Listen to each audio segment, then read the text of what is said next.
Hello, dear viewers, and welcome back to our channel, your trusted source for in-depth insights into the intricate world of the British royal family.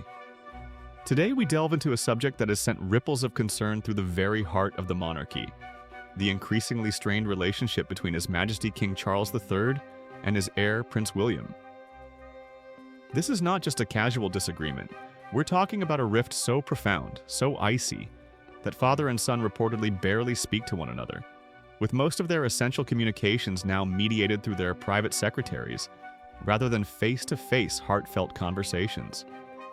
It's a development that raises serious questions about the future stability and direction of the crown. Before we embark on this revealing journey, do remember to show your support for our work. Please take a moment to like this video, subscribe to our channel if you haven't already, and hit that notification bell so you never miss an update on the fascinating, often complex lives of the royals. Your engagement truly helps us continue bringing you these stories. The unsettling breakdown in this pivotal father-son dynamic, as meticulously reported by royal correspondent Tom Sykes for the Daily Beast, appears to stem from a confluence of three critical flashpoints. These aren't minor disagreements, but fundamental differences in vision and approach. The urgent need for modernization within the monarchy, their vastly divergent interpretations of royal duty, and perhaps most poignantly, the king's ongoing health concerns, which ironically seem to have exacerbated rather than healed these divisions. And as if these underlying tensions weren't enough, the looming prospect of Prince Harry's return to the United Kingdom has only heightened the palpable sense of strain and unease permeating the hallowed halls of the House of Windsor. It's a complex tapestry of personal history, institutional pressure, and conflicting philosophies that now defines the relationship between the reigning monarch and the future king. The summer gathering at Balmoral, traditionally a time for the royal family to unwind, reconnect, and present a united front, offered little solace or sign of any real unity this year. While Prince William, the Prince of Wales, spent time there with his own young family, in a scene that might have offered a glimmer of hope for reconciliation, King Charles is reported to have conspicuously retreated to his private residence at Birkhall. This deliberate separation meant keeping his eldest son at arm's length, meticulously avoiding any informal contact or spontaneous interaction that might have paved the way for a much-needed heart-to-heart. The symbolism of this detachment, at a place so historically cherished by the royal family, a sanctuary often associated with unity and familial bonds, was stark and deeply telling. It painted a picture of a chasm that, for now, seems too wide to bridge. Tom Sykes' analysis suggests that this current frostiness is far from a sudden development. Rather, he posits it is the culmination of long-standing scars, deeply etched over years, perhaps even decades, reflecting an enduring pattern of distance and unaddressed grievances. For many years, Charles himself has faced accusations of being an often absent father, a figure who remained emotionally distant from his children during their formative years. This perceived detachment, according to whispers within royal circles, has unfortunately extended even to his own grandchildren, the children of William and Catherine, the Prince and Princess of Wales.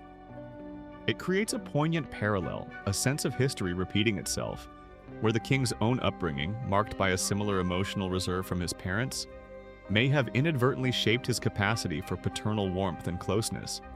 Indeed, the Scottish Daily Express further corroborates this narrative, identifying three distinct fault lines that unequivocally define the uneasy and increasingly fragile relationship between the monarch and his heir. Each of these fault lines, the publication asserts, cuts directly to the very heart of how King Charles and Prince William envision the future of the crown and its role in a rapidly changing world. These are not mere disagreements. They are fundamental philosophical differences that threaten to shape the trajectory of the monarchy for generations to come. The first of these defining fault lines, perhaps the most urgent in a contemporary context, is the profound question of modernization.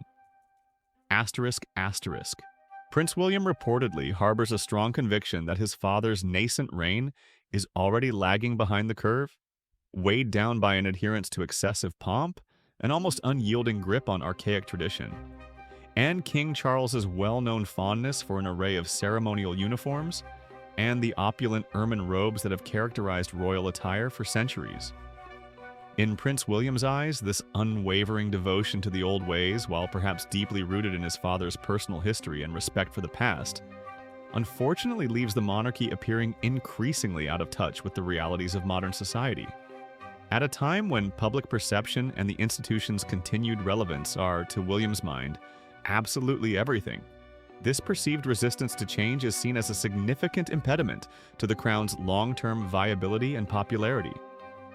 He envisions a sleeker, more streamlined, and more accessible monarchy, one that can genuinely connect with a diverse and evolving populace. The second critical fault line revolves around their vastly asterisk, different approaches to the concept of royal duty, asterisk. King Charles, even amidst his recent health concerns, has remained steadfast in his insistence on powering through a relentless and often grueling schedule of public engagements. For him, the principle of service, of unwavering commitment to one's role as monarch, is paramount and non-negotiable. This deeply ingrained ethos, undoubtedly inherited from his late mother, Queen Elizabeth II, who epitomized a lifetime of duty, sees personal well-being and comfort as secondary to the demands of the crown. It is a philosophy forged in a different era where the monarch's presence, regardless of personal cost, was seen as essential to the nation's morale and stability. The Prince of Wales, by stark contrast, prioritizes a more contemporary understanding of balance. He firmly believes that family life, personal well-being, and mental health should not, under any circumstances, be sacrificed entirely to the insatiable demands of the royal diary. This perspective is a clear departure from the duty above all else mantra that has historically defined the British monarchy. William's approach reflects a generational shift, a recognition that even within the highest echelons of public service, a healthy personal life is crucial for sustained effectiveness, and indeed, for setting an example to the wider public. He understands that a monarch who is perceived as a present and engaged father and husband might resonate more deeply with modern families than one who is perpetually absent due to official engagements. From King Charles's vantage point, however, this emphasis on balance is unfortunately perceived as Prince William not doing enough as the heir to the throne. Sources close to the king suggest His Majesty is increasingly frustrated by what he sees as his son's reluctance to fully embrace the bread and butter of the royal role.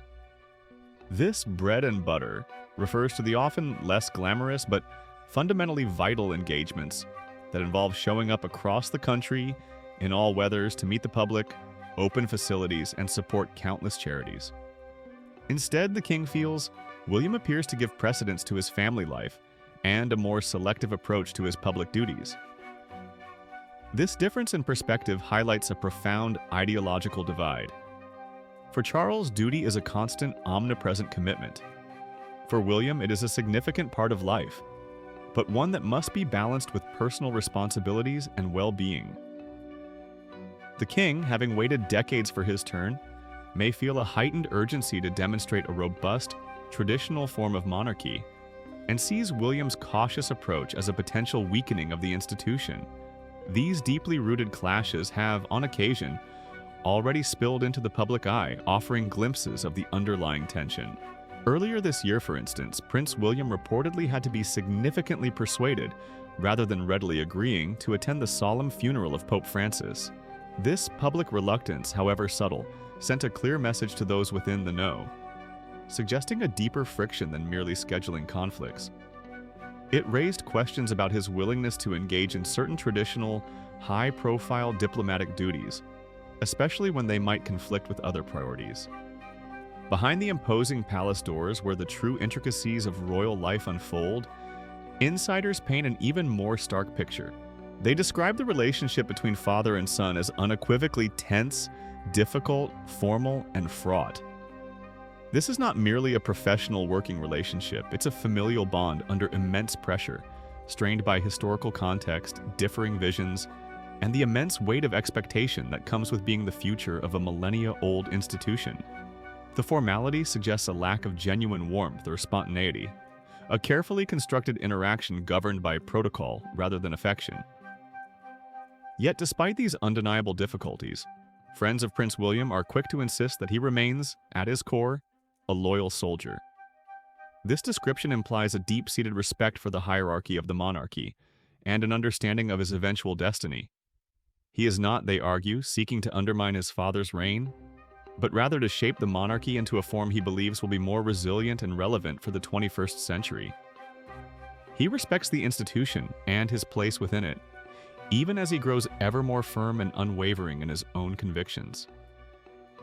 This firmness is perhaps nowhere more evident than in his stance on the prospect of reconciliation talks with his estranged younger brother, Prince Harry. Prince William, it is widely understood, considers any attempt at such a rapprochement to be a terrible, terrible idea.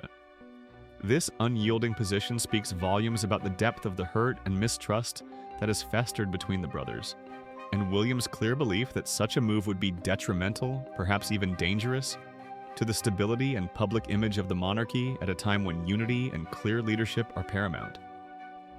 He views Harry's actions and public statements as having crossed a line that, for now, cannot be uncrossed, and believes that allowing him back into the fold would only invite further instability and unwanted drama. This unfolding narrative of friction between King Charles and Prince William is more than just a family disagreement. It is a profound reflection of the challenges facing the British monarchy in an age of rapid change.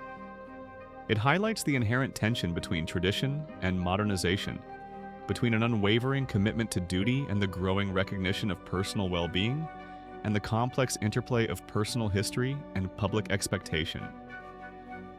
The decisions made or not made in this strained relationship will undoubtedly cast a long shadow over the future of the crown.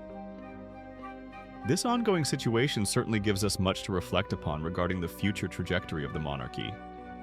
How will these deeply entrenched differences be resolved, if at all?